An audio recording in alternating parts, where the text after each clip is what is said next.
when I Hmm. was doing the thing for the Global Bankers seminar earlier this week, I got a lot of questions about success stories. And so, I do want to spend some time talking about them. But before I do that, I did want to make sure that I emphasize the need to be familiar with the respondent bank's financial statements ahead of time and their annual report. You know, that's very important context. And it's just being respectful for the time of the people that are in it. I mean, you know, I can get a lot of information by quickly reviewing the financial statements, and we would have that in our underwriting documents as well.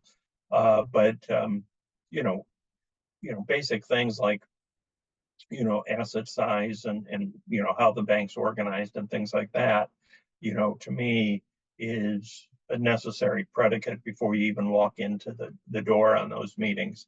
Now, having said that, if you're meeting with banks year after year after year, you've generally got that predicate foundation. You don't need to necessarily review the financial statements.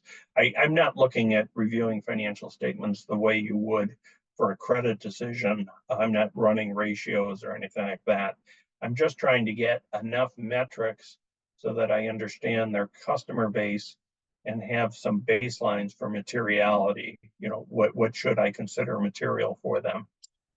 So let's Great move on points. to this. Yeah, On the absolutely. success Hmm. stories, you know, success stories are just concrete examples of how the respondent detected and dealt with material money laundering. Uh, I always started with the premise, and I think this is almost universally true. Every single bank in the world, certainly if it's a bank of any size, is going to have some bad customers. Uh, I mean, that's just the nature of banking. Uh, the way you differentiate a good bank from a bad bank is, how a good bank detects and reports those, bad customers. If I ever had a bank that says, well, I've never had a bad customer ever, I'd have some skepticism about the quality of their program.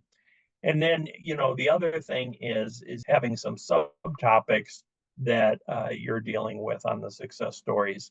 And I would always like to have the subtopics, you know, more appropriate for, the geography and the type of bank that I was dealing with, rather than dealing with a one size fits all. So, we've said this in multiple times.